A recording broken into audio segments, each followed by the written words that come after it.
امدادم هغه چا سره کوم سوچ ورته کوم چې دی به زما په کار راشي څه به راله وکړي څه به وکړي محترمو. نو امداد او اخلاص کومه محترمو، نه د دعا طلب نشته محترمو چې دی به ما ته دعا وکړي، دا طلب نشته. دا کار نه کوم چې د الله د هېڅ غرض او مفاد مې ته نشته، فقط یو ذات دی چې د هغه دپاره کوم چې یو ذات دی او اجر به راکړي. څومره چې زما ذات لوی دی دومره در سره لویه معامله کوم محترم، دومره در سره لویه معامله کوم. نن موږ تاسو وګورئ نیکۍ څنګه کوو محترمو، زموږ نیکۍ څنګه دي د ریا او د ښودنې او د دې دپاره دي نه چې دی به د ما په کار راشي. اخلاص چا کې شته محترمو. هغه د اخبار والو ما نه نوم سیر شو، د امریکې یوه زنانه وه ریټیر شوې وه، ریټیر زندګي یې تېروله.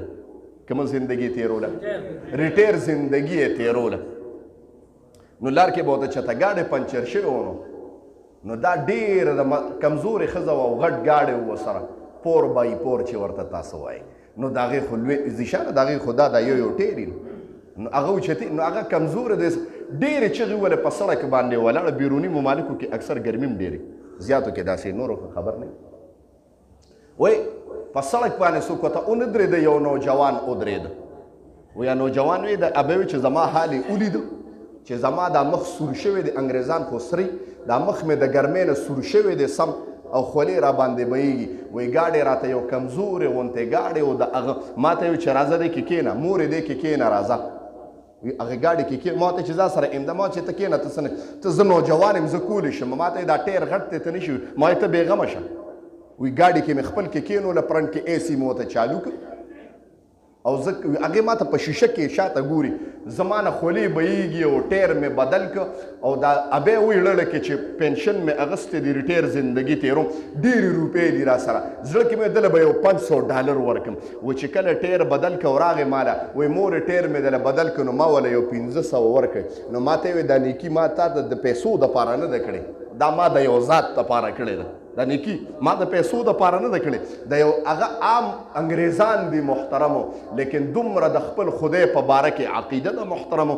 وایي دغه کس دغه وایي ډېره عجیبه را باندې ولګېده. دا ابی وایي سم ستړی شوی وم، یو هوټل ته ودرېدم، دا کس خو نوجوان لاړه، سخا غوندې په من ګاډی و ورسره لاړه، یو هوټل کې کېناستم او خوراک مې اډر کړ. چې مې وکته بیروني ممالکو کې جینکۍ د ویټر په دغه باندې ځای باندې کار کوي که چا سفر کړي. یوه زنانه راله په ګېډه باندې حمل و 8 یا 10 ورځې پس مې ولادت کېده او ما ته یې اډر راکړه. نو ما ورته ویې ته خو ته ویټر یې دی؟ زه ما ته ویې چې او ما ته دا په ګېډه دی بچې، ما ته یې ویې مجبوري مې ده نو کار کوم، زه او خاوند دی دومره خرچه نه میلاویږي چې په هغې باندې د دې ډیلیوري د ماشوم خرچه اوچته کړم. په اسپتال کې راته $5000 جمع کړه، نو کار به کړي. نو دن او رات کار کوم او 10 ورځو کې زما ډیلیوري کېږي او زه ګرځم. په وی ما ته وی چې ځه، وی چې کله اډر راوړو بل مې ورکو $5000 مې ورته هغه نیکي راته را یاده شوه چې انسان ما سره دومره نیکي وکړه.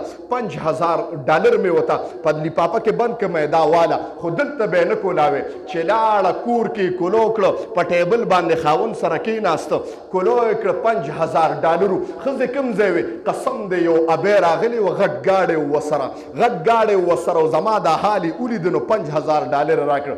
د انسان دا سړی په جړا شبان شم د ګاډ نه، ما 500 نه انکار وکړ، د هغې ذات دپاره مې کار وکړ. قسم د زما رب هغه په 50,000 باندې بدله کړې. شکر الله وایي ته ما دپاره وکړه.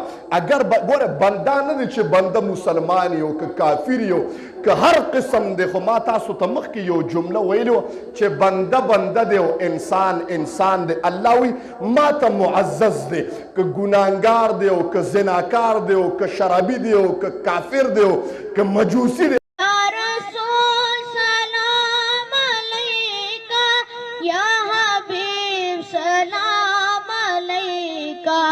سلام